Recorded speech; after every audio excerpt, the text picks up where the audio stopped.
오늘의 말씀 창세기 26장 1절부터 11절 말씀. 하나님 아버지, 화요일 아침 이 시간에도 주의 은혜를 삼음으로 주 앞에 나오게 하시니 감사합니다.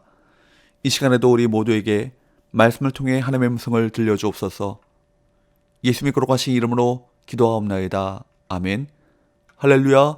성교의 성도 여러분, 오늘 하루도 하나님의 은혜와 평강이 여러분 삶에 넘쳐나게 축복합니다. 오늘 우리에게 주시는 하나님의 말씀은 창세기 26장 1절에서 11절까지의 말씀입니다. 아브라함 때 가나안 땅에 큰 흉년이 들었는데 그 땅에 또다시 큰 흉년이 들었습니다. 아브라함은 흉년이 들었을 때 애굽에 내려갔습니다. 그런데 이삭 역시 흉년이 들자 그랄로 이동합니다. 1절, 아브라함 때에 첫 흉년이 들었더니 그 땅에 또 흉년이 들매 이삭이 그랄로 가서 블레셋 왕 아비멜렉에게 이르렀더니, 뒤이어 나오는 2절 말씀에 보면 처음에 그는 애굽으로 내려가려고 했던 것 같습니다. 은연중에 아버지 아브라함이 했던 선택과 똑같은 선택을 하려고 했던 것입니다.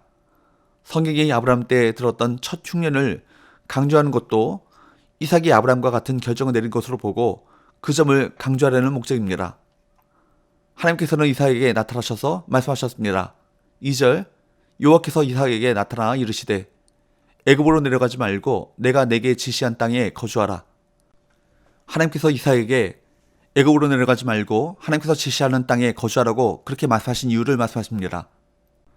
3절 4절 말씀을 보면 하나님은 이삭이 하나님의 말씀대로 순종하면 아브라함에게 주셨던 땅의 복, 자손의 자손으로 말미암아 모든 민족이 복을 얻는 복을 그대로 얻게 하겠다고 선언하십니다. 그리고 5절 말씀에 보면 하나님은 이삭에게 복을 주시고자 하는 그 이유를 말씀하십니다. 5절, 이는 아브라함이 내 말을 순종하고 내 명령과 내 계명과 내 율례와 내 법도를 지켰음이라. 아브라함이 하나님의 말씀에 순종했다는 것은 무엇보다도 그의 독자 사랑하는 아들 이삭을 바치라는 명령에도 순종했던 사건을 상기시킵니다. 이삭에게 나타나신 하나님은 아브라함의 순종의 삶을 확인시켜 주십니다. 이삭의 판단에는 흉년을 피해 애굽으로 내려갈 수밖에 없는 상황으로 보였지만 하나님께서는 애굽으로 내려가지 말라 그렇게 말씀하셨던 것이죠. 이삭의 손자 요셉 때에는 야곱의 가족이 흉년을 피해 애굽으로 갑니다. 이때는 하나님께서 친히 애굽으로 피할 것을 명하셨기 때문입니다. 흉년을 피하는 피난처는 어디입니까? 우리의 피난처는 하나님이십니다. 시편 46편 1절, 하나님은 우리의 피난처시요 힘이시니 환난 중에 만날 큰 도움이시라. 하나님의 말씀에 따라 걸어가는 것이 바로 하나님께 피하는 방법인 것입니다. 이삭은 하나님의 명령에 따라 그랄에 거주합니다. 그러나 그곳 백성이 이삭의 아내 리브가에게 많은 관심을 보이자 이삭은 두려움을 느낍니다. 리브가의 외모가 사람들의 주목을 받을 정도로 아리따웠기에 이삭은 사람들이 그녀를 취하고자 그를 죽일까 하는 염려에 쌓이게 되는 것이죠. 그가 생각해낸 방법은 무엇입니까? 리브가를 자기 누이라고 말하는 것입니다. 이는 과거에 아브라함이 애굽의 바로 앞에서 사라를 누이라고 말한 것과 그랄 왕 아비멜렉 앞에서 사라를 자신의 누이라고 말한 것과 유사합니다. 아브라함도 두려움을 느꼈고 이삭 역시 두려움을 느꼈습니다. 삶의 과정에는 많은 환난과 문제가 도사리고 있습니다. 하나님을 의지하는 것은 환난과 문제 속에 도우시는 하나님을 바라보는 것입니다. 이삭은 하나님의 명령에 순종하는 삶을 어려서부터 보여주었습니다. 창세기 22장에서 그는 아버지 아브라함이 하나님의 명령에 따라 그를 제물로 바치려고 할 때에도 그대로 순종했습니다.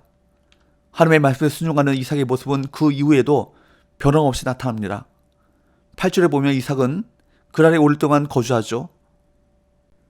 그런데 어느 날 이삭과 리브가가 서로 껴안은 것을 본 아비멜렉이 이삭을 추궁합니다. 9절 상반절, 이에 아비멜렉이 이삭을 불러 이르되 그가 분명히 내 아내거늘 어찌 내 누이라 하였느냐. 아비멜렉의 이 질문은 이삭과 리브가가 부부라고 확신한 상황에서 나온 것입니다.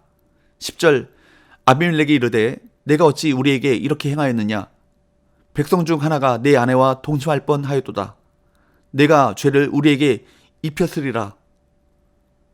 아비멜렉은 이삭이 리브가를 누이라고 속임으로써 크나큰 문제를 초래할 수 있었다고 질책합니다. 백성 중 하나가 리브가와 동침할 수 있었기 때문입니다. 그는 또 이삭이 모든 백성에게 죄를 씌울 뻔했다고 책망합니다. 성경은 이삭과 아비멜렉의 이야기보다는 아비멜렉이 모든 백성을 향한 선포로 문제를 해결했음에 초점을 맞추고 있습니다. 11절 아비멜렉이 이에 모든 백성에게 명하여 이르되 이 사람이나 그의 아내를 범하는 자는 죽이리라 하였더라. 하나님께서는 아브라함에게 그랬듯이 그랄 왕 아비멜렉에게 두려운 마음을 주시어 이삭과 그의 아내를 해치지 못하도록 역사하십니다. 아비멜렉이 리브가가 이삭의 아내인 것을 알게 되어 백성에게 이삭과 리브가를 범하는 자는 죽일 것이라고 경고하게 하십니다. 하나님께서는 언약 백성인 이삭과 리브가를 지키시고 구원하셨습니다. 하나님은 이삭을 보호하시기 위해서 블레셋 왕 아비멜렉을 들어 사용하십니다. 분명히 약속의 말씀이 주어졌음에도 아내 미모로 인해 죽임을 당할지 몰라 전전긍긍하는 못난 이삭을 하나님께서는 세상의 권력자를 통해 보호하십니다. 이 사건은 아브라함이나 이삭이나 하나님의 언약을 온전하게 믿지 못한 연약한 인간이었음을 보여줍니다. 그들이 하나님의 언약을 정말로 믿었다면 어떤 상황 속에서도 하나님께서 자신들을 지키실 것을 믿기 때문에 거짓말할 필요가 없었던 것이죠. 그러나 비록 이들이 인간적 연약함으로 아내를 유일하고 속이는 잘못을 저질렀음에도 불구하고 하나님께서는 약속하신 대로 그들을 지키시고 구원하셨습니다. 이는 오늘날 모든 성도에게 그대로 적용되는 구원의 원리입니다. 우리는 연약함으로 실수하고 잘못을 범하기도 하죠. 그러나 하나님께서는 우리를 긍휼히 여기셔서 모든 위험과 환난 중에서 우리를 지키시고 구원을 베푸십니다. 그러므로 성도는 하나님의 신실하심으로 인해 구원의 확신을 가지며 하나님의 크신 은혜에 감사와 찬송과 영광을 온전히 올려드려야 할 것입니다. 사랑하는 여러분, 우리는 세상을 살아가면서 눈에 보이는 것만을 보고 판단하다가 용기를 잃어버릴 때가 참 많습니다. 그러나 하나님은 모든 역사를 그분의 뜻대로 이끄시고 모든 권세자를 사용해 그분의 뜻을 이행하시고 권세와 위엄을 드러내십니다. 하나님을 믿는 우리는 두려운 것이 없습니다. 혹시 거룩하게 살려다가 세상의 저항에 부딪혀 움츠러들지는 않았습니까? 배후에 계신 하나님을 기억하십시오. 우리와 함께 하신 그 하나님을 기억하십시오. 순종, 거룩함, 담대함은 신자 앞에 놓인 영적 싸움에 꼭 필요한 태도인 것입니다. 그리고 잊지 마십시오. 하나님께서 우리와 함께 하십니다. 기도합시다.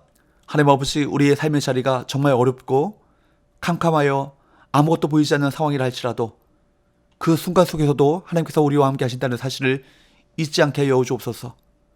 인생의 위기와 어려움 속에서도 하나님의 은혜가 우리 가운데 있다는 것과 선하신 하나님의 역사는 계속해서 진행되고 있다는 사실을 믿고 하나님을 기대하며 끝까지 믿음으로 승리하게 하여 주옵소서.